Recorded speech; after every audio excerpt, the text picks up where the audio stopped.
Welcome to the NMI podcast. And this episode, where it's a great privilege to be speaking to Dr. Ryan Braidley. And I've really wanted to make this happen for a while. I saw Dr. Braidley speak several years ago in London. It was a brilliant presentation and spoke a lot to his work, which has really revolved around the area of the management of cardiovascular disease, type 2 diabetes related risk factors, and so on. So we'll get into that topic. But before we do, I'd like to share with you his background.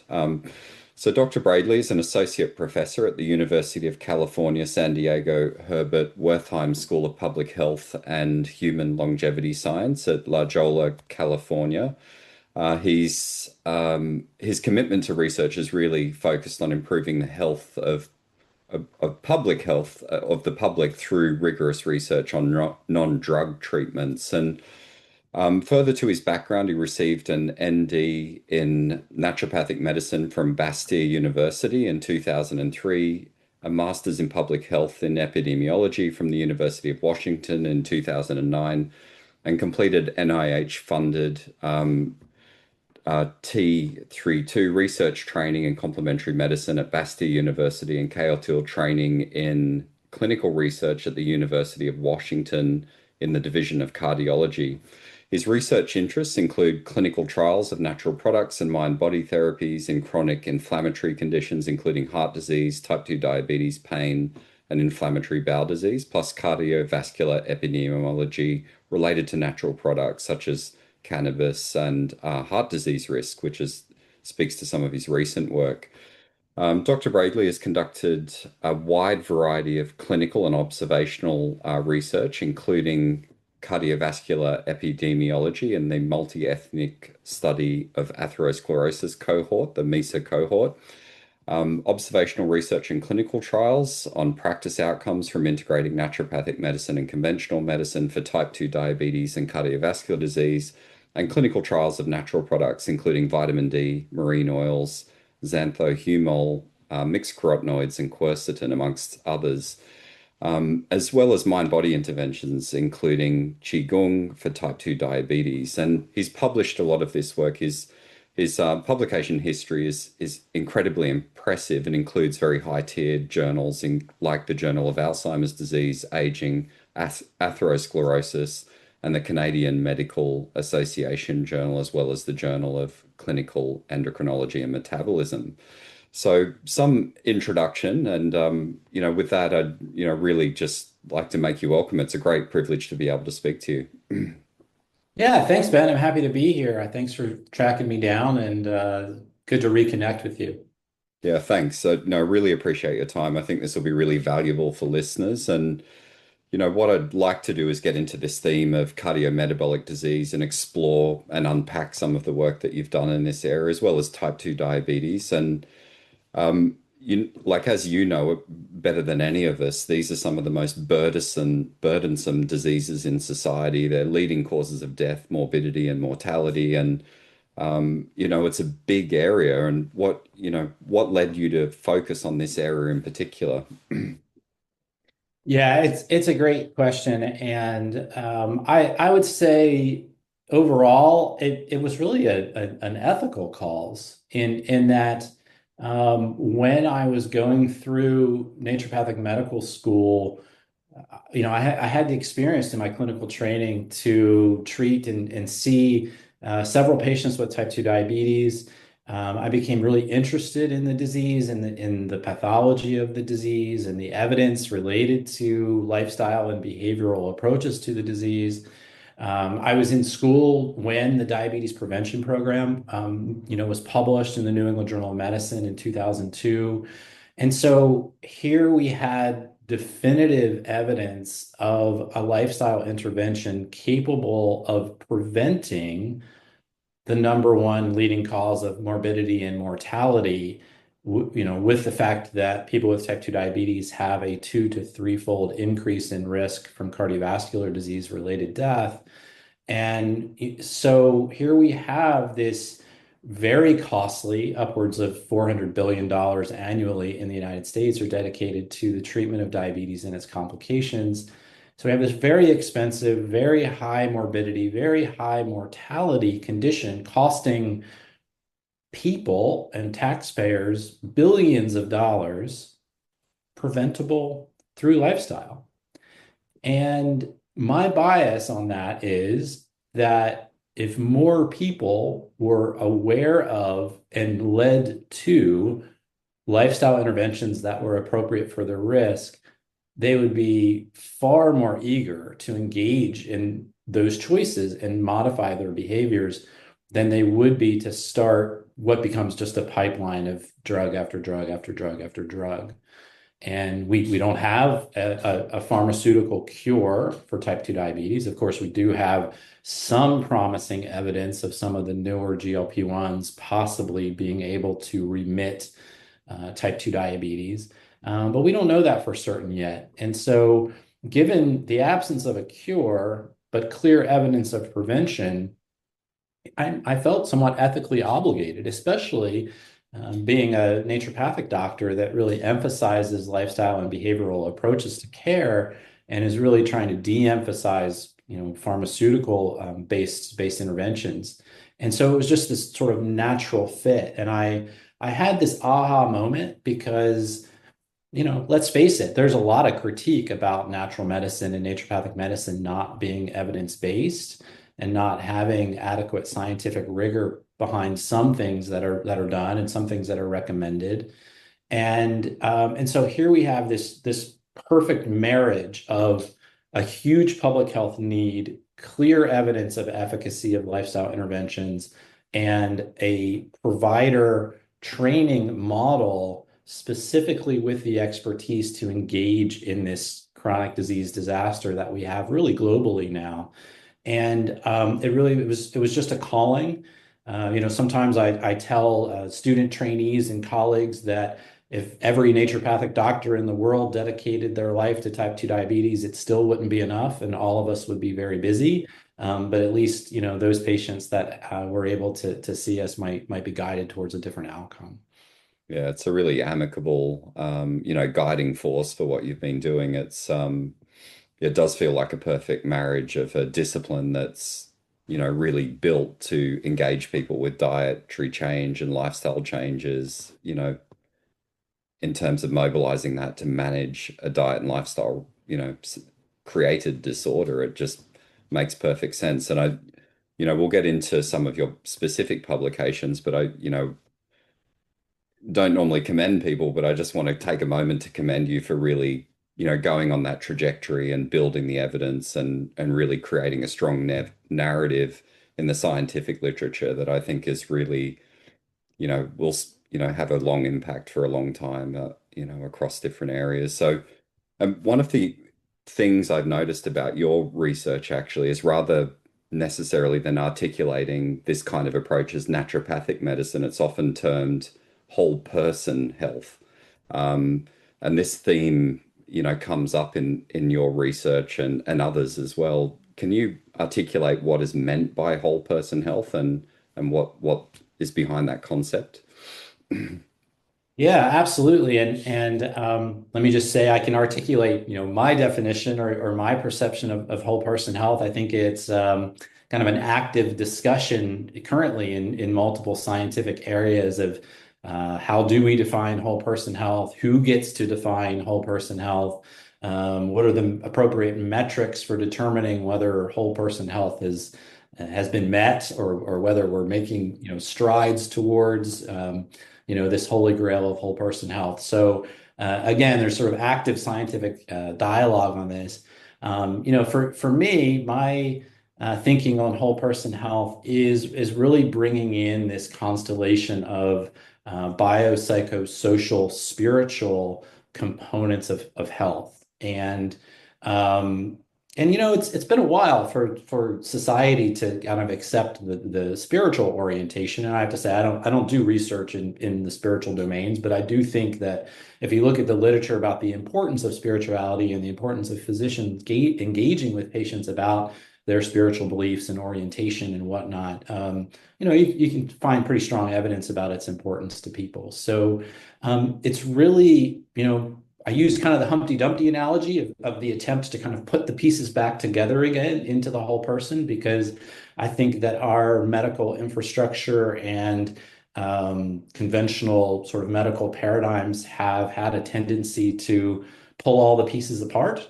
And we have a primary care provider or a GP who may or may not have a comprehensive understanding of everything that's going on with an individual's health.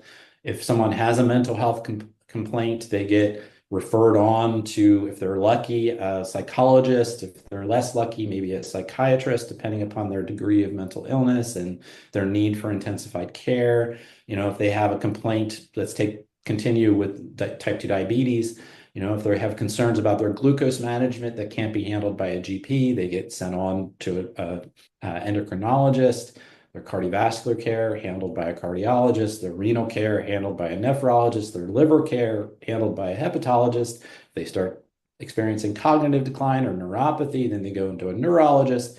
I would wager that none of those providers have a comprehensive sense of everything that's going on with that individual patient. And there really isn't anyone, to use an American football terminology, sort of quarterbacking their care in a way that puts all those pieces together. Mm. Not only is this not a very patient-centered approach, but it's fraught with errors of over medication, under medication, continued medications that should have been discontinued, and just kind of a real challenge in putting the pieces back together. So, I think that one of the things that naturopathic medicine, integrative medicine, personalized care does is really helps to put those pieces together by starting with a thorough understanding of what a patient's priorities are in their healthcare. What is their medical history? What are their most significant medical risks? Evaluating them on a psycho-emotional level as well as a physical level, recognizing that in many cases, the concerns on the psycho-emotional level end up being obstacles to self-efficacy and self-management and even medication adherence. And so, unless we're willing to put those pieces back together, and have those conversations through a real patient-centered lens, we end up with all sorts of limitations and challenges in their care, just because of not taking the time to really understand. Mm. So, from a clinical perspective, I guess that's my orientation. Again, from a scientific perspective, I think we're still learning. There are these really kind of high tech approaches right now, applying kind of multi-omics medicine and high translational data sets, multi-dimensional data sets of trying to understand the physiology of multiple organs together and find these common pathways and whatnot. All very fun and cool and fascinating scientifically, and I'm really interested in that. Try telling the person in the exam room, that you're going to put them all together by doing these scans and try to figure out which, it doesn't really stick. I think the definition is still evolving, but that's my orientation to whole person care. Yeah, no, that makes a lot of sense. And I think what you're speaking to is there's some really great takeaways in that. One of them is that there's a huge contrast in this kind of medicine versus what people are getting currently, in a primary care setting. It literally is in the UK at least, it's a 7-minute consultation and a prescription largely.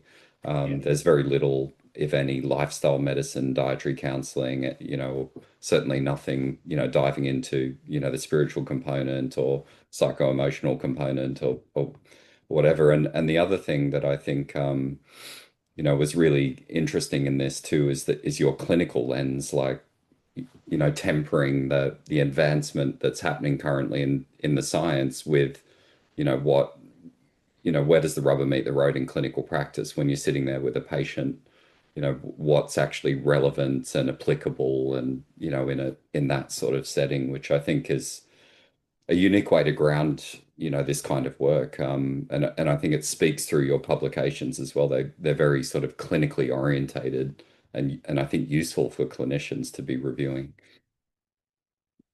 So it's a big topic, a lot to be explored around whole person health, but some of your papers have actually focused on what have been called like whole person interventions. One that I wouldn't mind diving into was an earlier one. It was I think the Canadian Medical or CMAJ. What is that short for?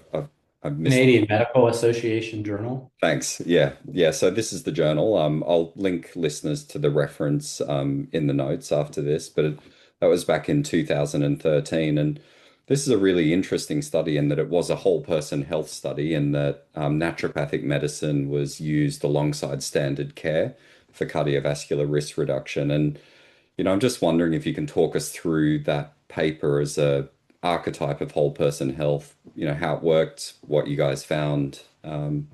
It'd be interesting for listeners. Yeah, absolutely. So I'm glad you found that paper because, as you said, it is getting a little dusty, but I think it speaks to the potential for this type of work, and it also speaks to a framework of how we might do similar types of research and continue it in type 2 diabetes and cardiovascular disease, but also extend it to other conditions. So the design was a randomized, controlled clinical trial. It was done in Canada. It was done in 3 cities across Canada: Vancouver, BC, Edmonton, and Toronto. And as you mentioned, it was randomized to usual care. So patients continuing their usual National Health Service, GP primary care, versus having that primary care augmented with naturopathic care. It's been a while since I've looked at the exact numbers, but if memory serves, it was approximately 265 or so patients that had elevated cardiovascular risk as measured by an increased total cholesterol to HDL ratio. And then they were randomized and seen over the course of a year. You mentioned the personalization, and there was personalized care delivered by the naturopathic doctors in that study for those randomized to naturopathic care. But it was done in a way that could be replicated. So it was done in a way of, it was sort of algorithm driven.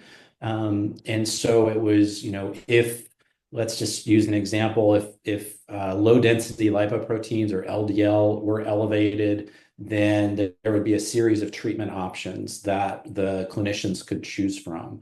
If blood pressure was elevated, there were a series of treatments that clinicians could choose from as you went through the risk factors. And those treatments, there was a whole continuum from dietary interventions to mind-body interventions like slow-paced breathing or other relaxation strategies.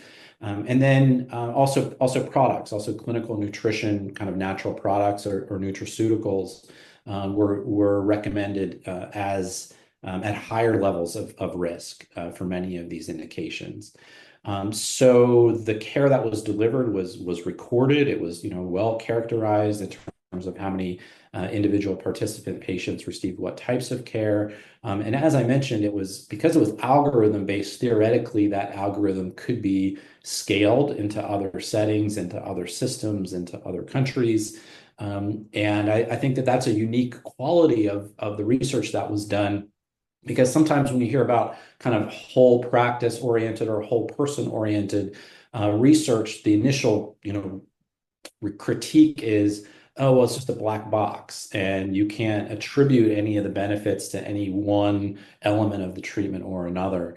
And so by having it be kind of algorithm driven, you actually can begin to look for associations between use of different dietary recommendations or use of different products and subsequent reduction of risk for individual risk factors or combined risk factors.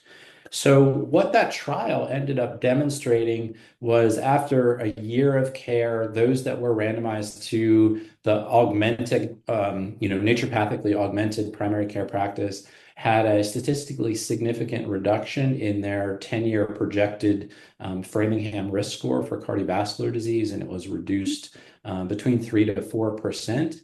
And it's important to recognize that Framingham risk scores project absolute risk for that individual, not a relative risk. And so a 3 to 4% absolute risk reduction is quite clinically meaningful, certainly for those individuals, and that was the average reduction. The other important finding from that study is the prevalence of metabolic syndrome was reduced by 16% at the end of that year. Now, metabolic syndrome, of course, is a composite outcome that includes other cardiometabolic risk factors like hypertension and low HDL, increased waist circumference. It's kind of considered a pre-type 2 diabetes condition that also carries, discrete cardiovascular risk with it. So it's this metabolic vascular risk kind of hybrid. And at the time, it was the first randomized trial to demonstrate any effective treatment to reduce prevalence of metabolic syndrome. So there Hmm. really weren't any treatments that reduced that composite outcome at the time. There have been some trials now that have shown some medications can do it, but it was a first foray into that for us. So in many ways, that clinical trial was quite a landmark. It demonstrated the potential for prevention of cardiovascular disease, primary prevention of cardiovascular disease by naturopathic medicine, and certainly substantial risk reduction. A subsequent analysis did demonstrate that the intervention was cost effective. And that analysis was done by Patricia Herman at Rand with some other colleagues. And the notable thing about the cost effectiveness finding from that trial was that the element that kind of led to the intervention being cost effectiveness, if you will, or that really tipped the scales towards its cost effectiveness, was a reduction in workplace presenteeism. Hmm. Now that sounds counterintuitive. Presenteeism sounds like it's when you show up to work, but that's actually not quite what it means. Presenteeism means that you show up to work suboptimally. So Hmm. you're showing up to work sick, you're showing up to work impaired, you're showing up to work depressed, and therefore your work performance, and then of course the economic output of your work performance is suboptimal because of your health and vitality or whatever other circumstances are leading to that suboptimal performance. And Hmm. so when workplace presenteeism was included in the analyses, that's where we saw this statistically significant signal for cost effectiveness of the intervention. I think that that's fascinating because I think major employers ought to be interested in this. I think, again, it speaks to not only the like follow the risk factors and look at the projected cardiovascular risk, which isn't something that people can feel. And instead it looks to, well, how did we change their function? How did we change their vitality? How did we change their performance? And by seeing this improvement in workplace presenteeism, actually a reduction in presenteeism, it's where we really were able to measure that signal. That's amazing. It's quite remarkable too, in that you would presume an intervention like this is just going to add significant costs because it's, the time of the providers, one-on-one consultations, pills, dietary changes. Like, generally people look at this and go, that's going to be crazy expensive. But to see that flipped around and it's not just the cost saving, but that metric is also suggesting that people are feeling a lot better and a lot, their quality of life is a lot better. Yeah, that's Yeah, that's right. And I think people look at the potentially the increased cost, and I think it's really important to think about the time horizon on that, right? Like mm, if we have an intervention that has the potential to really create an inflection point in somebody's cardiometabolic health to the point that maybe they will still need prescription medications, but instead of needing them right away, maybe we're pushing that down the field 5, maybe 10 years. I mean, that's what we see in the diabetes prevention program. We see, 20 years later, we still have people using less medication and experiencing less overall healthcare related costs. So yes, in the short term, more costly. But when you look at the costs of, GLP-1 agonists, or you look at the costs of PCSK9, targeted drugs, the costs suddenly seem, pretty small. yeah, yeah, absolutely. A really interesting feature of this paper was this sort of algorithm you were building in, to the model to individualize care. And I think, for people who are in the field of like nutritional medicine, lifestyle medicine, integrative medicine, there's a sense of overwhelm of options. So I'm just wondering when you were looking at this pragmatic approach to personalization, I'm wondering if for listeners you have insights on how to go about this, like considering things like practicality, safety, efficacy, cost. biomarkers you mentioned, the phenotype, that kind of thing. Do you have, with all your experience in this area, do you have a big picture view on how to tackle whole person health in practice? Yeah, well, I mean, I can only really speak to my orientation to these questions, and then some of what we've done through research. But um, I think there can be a real trap with some of these models when we think about personalization or functional medicine, um, and precision medicine you hear as well. And I think the trap is going too far down the rabbit hole of high tech biomarker measurement and spending lots of money, $1,500 US, $2,000, $2,500, doing these very large panels of biomarkers, genomic biomarkers, and measuring single nucleotide polymorphisms and emerging biomarkers of gut permeability and maybe microbiome, microbiota sequencing and biome analysis. The next thing for an individual clinician, now you have reams and reams and reams of data. Well, how do you take action on all of that data, especially given some of those labs don't have great quality control? Some of those biomarkers aren't directly tied to known effective treatments. Some of them lead to further investigation and diagnostics that may not be safe and may actually cause harm. Um, et cetera, et cetera, et cetera. So I guess my orientation to this is, let's start by getting as many people as possible doing all of the things that we know are important for cardiometabolic health. Now, that's not super romantic or sexy, and people don't always like that because it's not all high tech, and I can't just do a test. But let's face it, we know that people need physical activity to improve their insulin sensitivity, right? So finding joyful, sustainable activities for people is a paramount goal. Now you can personalize that, right? Notice I said, joyful, sustainable activities for an individual person. So giving everybody an exercise prescription for, 45 minutes of treadmill activity every day, not sustainable, right? But if you can take that overarching goal and then personalize it through conversation, what will work for you? What do you have access to? What can you afford? What will your musculoskeletal health sustain? What does your cardiovascular fitness allow? Then, you can still talk with patients and counsel them around physical activity and hopefully make some gains on that domain of health. I take a real similar approach to diet. I think that we know enough. There is ample evidence to show us that a primarily plant-forward dietary pattern, whether it be Mediterranean diet, whether it be a paleo-Mediterranean diet, whether it be the MIND diet, whether it be the DASH diet, all of our dietary indices point to the same thing. We should have nuts and seeds in our diet. We should have colorful fruits and vegetables in our diet. We need marine oils from, cold water fish or some other source, algae, perhaps, if you're vegan, whatever. Some source of these essential fatty acids we need in our diet. We need lean proteins, but we don't need as much as we might think we need, depending on our level of exertion or activity. So there are some core themes throughout these dietary patterns that we can start with. Does that mean that everybody gets the same diet? No, absolutely not. But it does provide a starting place that then we can tailor. You talk to a patient about a Mediterranean diet, if it's not culturally appropriate, you can still look at the macronutrient profile and micronutrient profile of that dietary pattern and customize that now towards someone's, some preferences that may be more culturally appropriate or culturally tailored. Food sensitivities are another thing, right? People have food allergies or sensitivities. There's elements of those dietary patterns that won't work for them. Fine, you take them out, you replace them.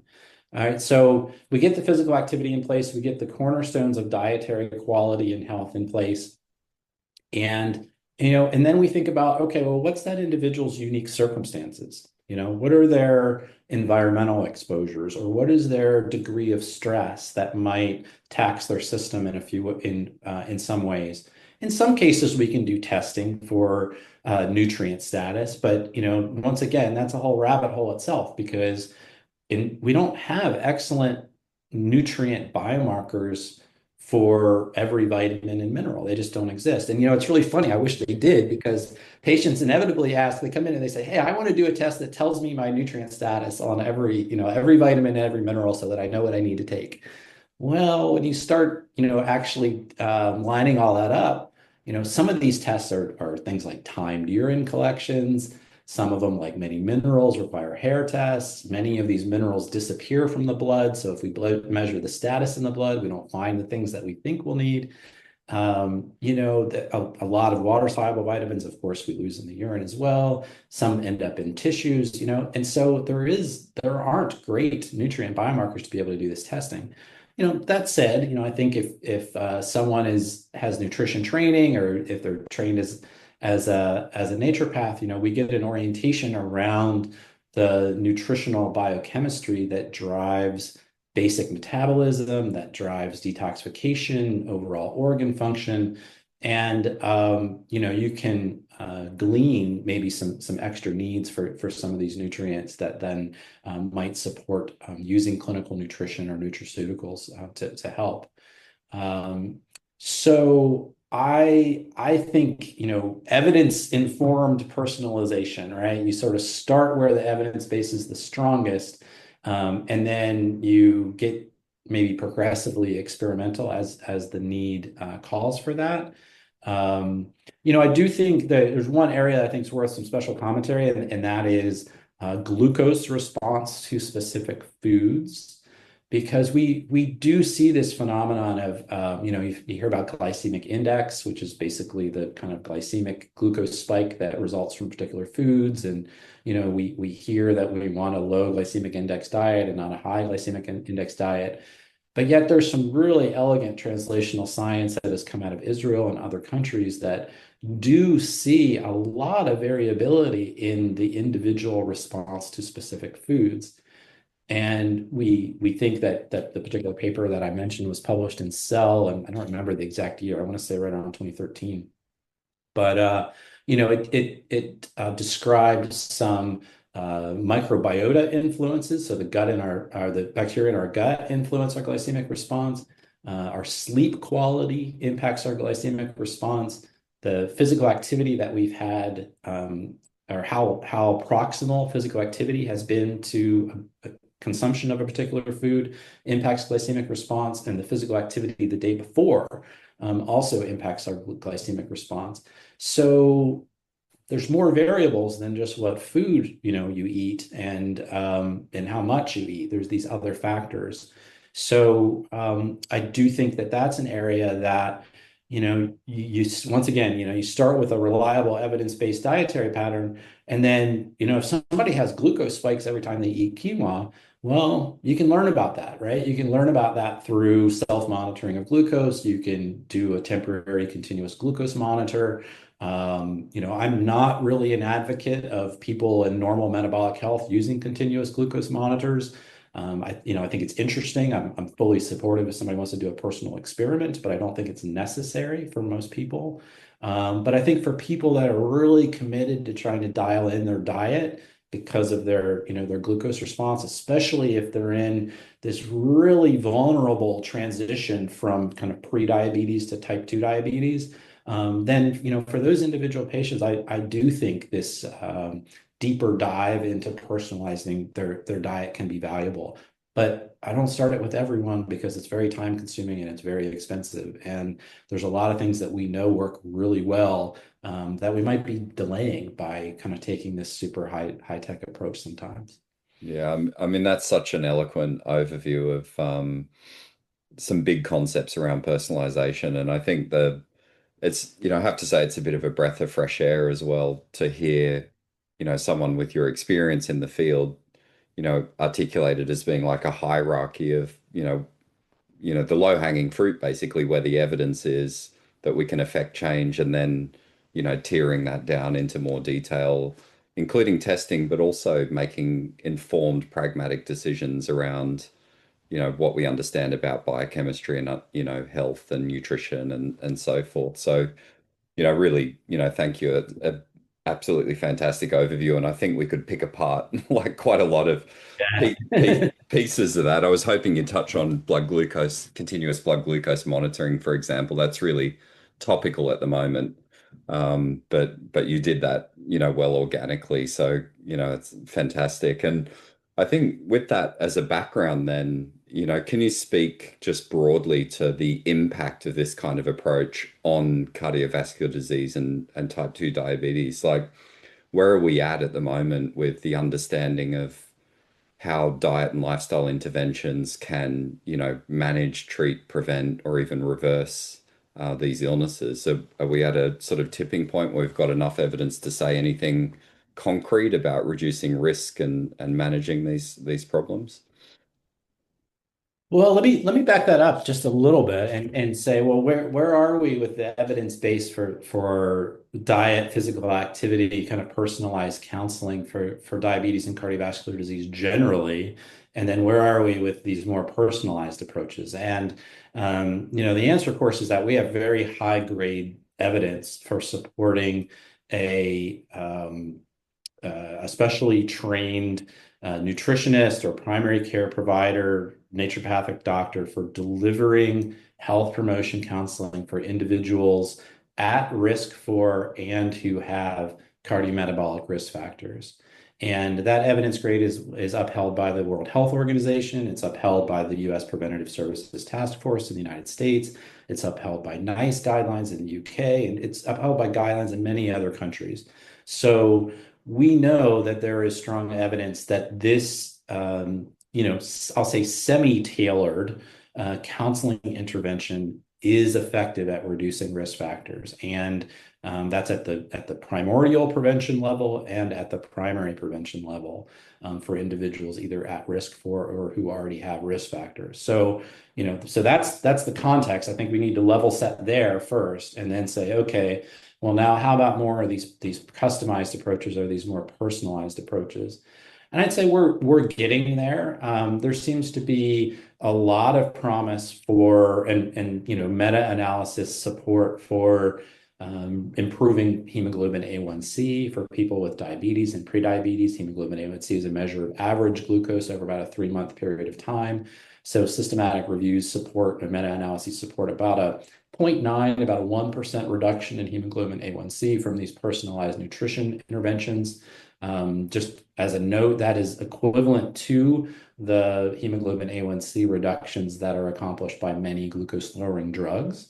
So that's not an insignificant reduction in hemoglobin A1C. It can clearly make the difference between glycemic control versus not, or prediabetes versus not. So that's meaningful. We see improvement in triglycerides. We see some improvement in fasting glucose. We can see some improvement in insulin sensitivity. We haven't seen robust improvements in total cholesterol and LDL from these interventions yet. There's kind of one-off studies that are showing that. But I think that there's some real challenges in meta-analyzing studies of this type. First and foremost is that we don't have a set definition of what personalized nutrition consists of. And what type of testing is done, the training of whomever is facilitating it. And some of these interventions have been done sort of grounded in behavior change theory and have like incremental goal setting and reinforcement and access to resources and are probably more important than some of the specific recommendations that come out of the interventions. Because let's face it, none of these interventions are any good if we don't see high levels of adherence. So I'd say we're gaining ground, but I think having a more of a universal definition and some standardization of these interventions would help the field because then we might be able to replicate some of the evidence more clearly and interpret the findings more accurately. I think we're getting there. I think we're getting there. And then, I also I like this concept of sort of the totality of the evidence, or sometimes I refer to it as the evidence mosaic, where we just to pick on one kind of high tech area, we may not have amazing evidence for, let's say, genomic testing and treating individual single nucleotide polymorphisms or SNPs with targeted nutrients, demonstrating improved long-term cardiometabolic outcomes like reductions in myocardial infarctions or stroke or cardiovascular related death. We don't have data that are looking at these hard outcomes from interventions like this yet. But what do we have? We have strong mechanistic biochemistry that detail how the function of those genes with polymorphisms are impacted by the presence of the polymorphism. In some cases, they overfunction. In some cases, they underfunction relative to wild type. We have evidence that these gene polymorphisms do respond from targeted nutrients. And we are starting to develop a clinical trial evidence base that treating these polymorphisms with targeted nutritional interventions does change outcomes. It not universally, but it can improve clinical status. We do have some evidence for blood pressure, for example, that by using targeted nutrition for individuals that have these SNPs, that we see long-term blood pressure lowering and prevention of stroke, or at least strong likelihood of stroke prevention by using those nutrients to bring homocysteine down to very low levels. So that evidence is building. The tiles are stacking, and I think we're probably still kind of a ways away for a definitive trial looking at hard outcomes for some of these. I think there's going to have to be a financial motivation for that to happen. Somebody's going to have to seek approval for a specific product and be willing to fund trials before we get there. It's not something I see our federal funders investing in anytime soon, unfortunately. Yeah, no, that makes a lot of sense. And it's interesting to hear you talk about it like a mosaic of evidence, in that you've got like, different, levels of evidence, I guess, and types, all, pointing to something that could be quite clinically useful. Riboflavin a great example. That was Helene McNulty's work up in Belfast, not too far from where we are in London. And yeah, it was striking, but it just seems to have been forgotten since. Like there's been no action. It's not in guidelines. There's no further clinical research. Yet it seems to be a really useful way to personalize nutritional therapy. Yeah. Yeah. Well, I think you're starting to kind of speak to the context that, healthcare is delivered in, and do we have a system that's ready to receive those sorts of, treatments? Does your average GP have the training to, understand those interactions, even just the basic nutrition training, to be able to advise either on food sources or on, dietary supplement sources of some of these targeted nutrients. Mm. And, I think the evidence is only as good as the system willing to receive the evidence. And it's a little more convenient to just say it doesn't exist, Yeah. is to attempt to change the system. Yeah, yeah, absolutely. I have a straight, I could be wrong on this, but my recollection is that that same group on riboflavin did some follow-up research where they were educating doctors about the intervention and were looking at for acceptance and and metrics around that. So it's, maybe there's something big in this, is this upskilling and training of lifestyle-based interventions, personalized nutrition for healthcare providers that needs to help bridge that gap between the science and practice. Yeah, I think so. I think there's a call for it here in the United States presently. We'll see how that manifests, and what degree of training they physicians end up with. And I think if nothing else, I think having a broader nutritional literacy amongst GPs, amongst physicians in general, should, in quotes, at least encourage their use of the resources that are available to them, like nutritionists, like dietitians, like naturopathic doctors, like integrative medicine, physicians. Even if they say, "Hey, look, I'm tapped. I know what I know. I'm happy with what I know. This is what I do." But with broader awareness, maybe they'll at least use the broader network for interested and motivated patients who really want that information. Yeah, it's a great viewpoint. Cheers to that. Let's hope that, that's part of the future in front of us. I think Another thing I wanted to touch on was a paper of yours. This was in Medicina Kaunas. I really liked it because it was 2019. Again, I'll link, to the paper for listeners in the notes and so on. But it was quite provocative, actually. The title of the paper for listeners is Naturopathy as a Model for Prevention-Orientated, Patient-Centered Primary Care, a Disruptive Innovation in Healthcare. And what this paper does is describes naturopathic medicine as a disruptive innovation that, quote unquote, de-emphasizes prescription drugs and surgical interventions in favor of non-pharmacological health promotion and self-care that could disrupt the present economic model that fuels healthcare costs. And I mean, what an interesting piece of work that was. So I'm wondering for listeners, can you share what was going on behind that and what the themes of the paper are?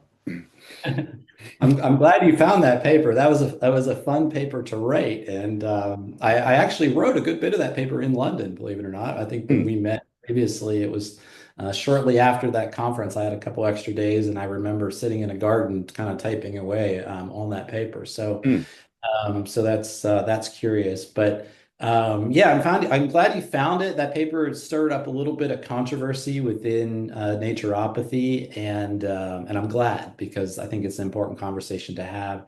So I stumbled upon a paper that was basically describing disappointments in disruptive innovations in healthcare, things that were supposed to be disruptive, like genomics medicine, like electronic health records, some of these things that didn't really pan out the way that it was thought that they would work, and the efficiencies weren't gained, and very few drugs ended up ever being tied to genomic-based biomarkers and these things. And I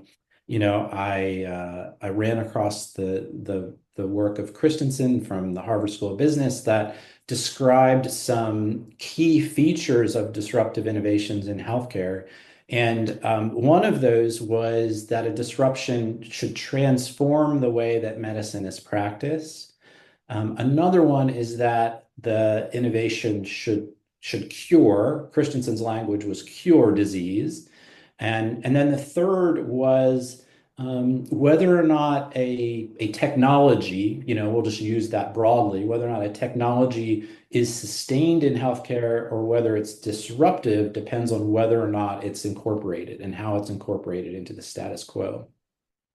So I'll start with the cure tenet in that, we made the argument in the paper that for chronic disease, we also think that prevention of a non-communicable chronic disease like type 2 diabetes would be equally as disruptive as, say, cure of an acute infectious disease, right? Because of long-term sustained costs and escalation. So that was not in part of Christensen's argument, but it was part of our argument. I think we made that argument pretty effectively, that if even we could create these health inflection points for even 10% of individuals with type 2 diabetes, and we could prevent their care, the long-term economic impacts of that would be notable, would be disruptive. hmm, Reduction in pharmaceutical sales, reductions in insurance premiums, reductions in out-of-pocket care for them, reductions in hospitalization, other great health benefits.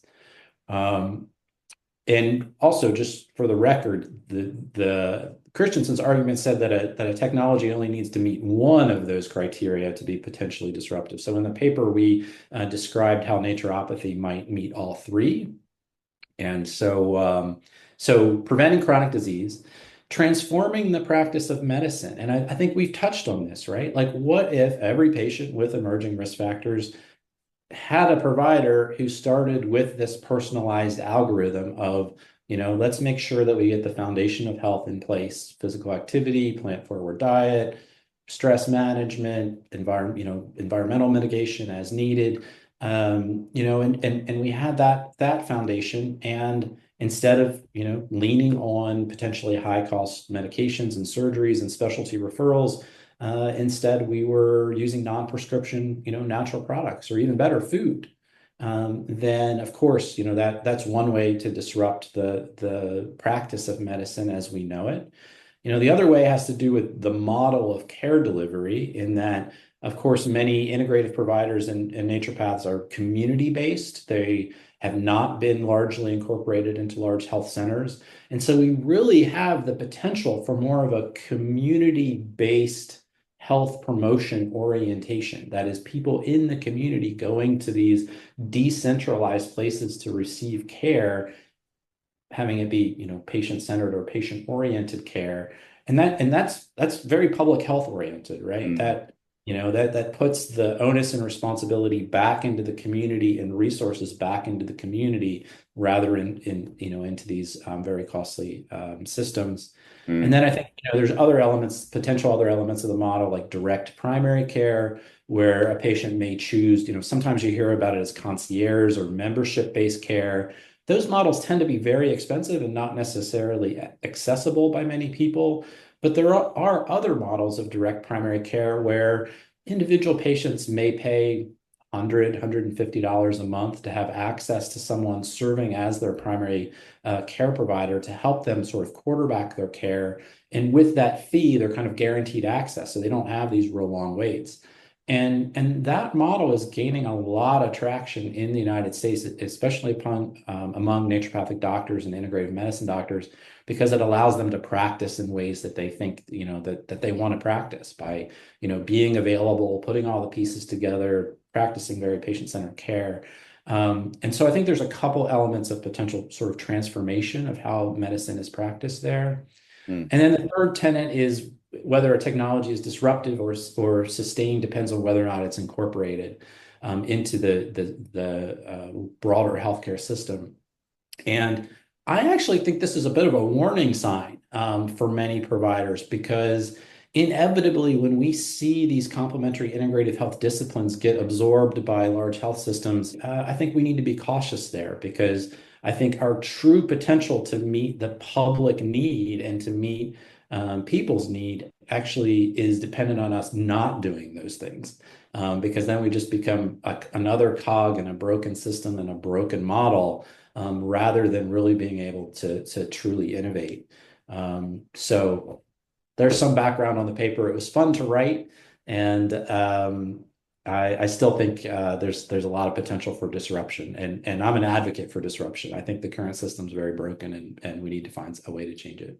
Yeah, that makes a lot of sense. And I think having that sort of creative view of how this not necessarily fits in the system, but how the system needs to change to accommodate this type of care is a really creative way of looking at this that, really does lead into something that would be disruptive in a positive way. So, thanks for doing that work, and thanks for walking us through the themes and ideas behind it. That's brilliant. Just as we wrap up, I think we've touched on a lot of this, but I thought as some closing remarks from you, it'd be interesting to understand what you think the key challenges or opportunities are relevant to the clinical application of nutrition and lifestyle medicine for cardiometabolic disease management and prevention. What do you see as the future, or what needs to change? Yeah, it's a great question, and let me first start by saying what I don't think the challenge is, and I don't think the challenge is a lack of patient interest or public will to make changes. Mm, That's the default excuse that you hear a lot of, like, oh well, patients don't change, they never change, I'm just wasting my breath, so I don't even bother doing it anymore. That's what we hear again and again from most GPs. And that's not true, because the evidence supports that it's not true. We also know that if we take smoking cessation as an example, the number one predictor of someone stopping smoking is the number of times they've been counseled to quit smoking, right? So that sounds obvious, but what does it mean? It means you don't give up, right? If there's a risk factor there that is modifiable through behavior, I think a physician has a responsibility to kind of keep on it. Now, that physician also has a responsibility to be effective with how they do that. And I think that's one of the great things about integrative nutrition, naturopathic medicine, integrative medicine, is taking the time to hear patients' preferences, patients' priorities, patients' concerns, and then doing some tailoring, some pragmatic goal setting, emphasis on self-care, these other kind of core behavior change strategies to help that patient along their way. I think the biggest challenge, to directly answer your question, I think the biggest challenge is in the space of that office visit, you can have a patient extremely motivated to make these changes.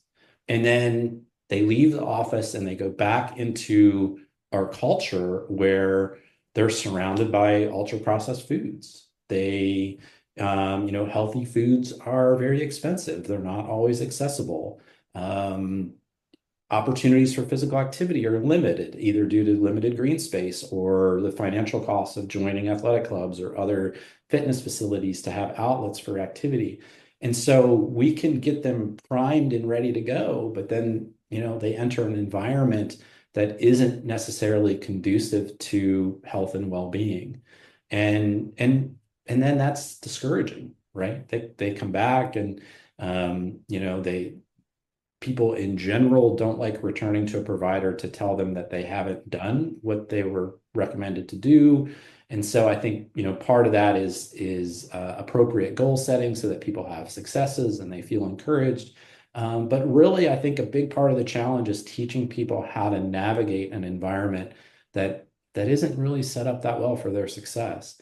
And if we look at the causes of that, we have to get into all sorts of geopolitical and other causes when we look at food commodities and multinational companies that produce seeds and pesticides and all sorts of other kind of endemic international cultural issues. So we're not going to solve all that here. Yeah, yeah. But no, that's a great way to frame it all, and I really appreciate that perspective. It's pragmatic, practical for people to be thinking about, and there's some just great clinical action points there, I think, as that can leave everyone feeling optimistic for change, despite these giant problems in front of us. I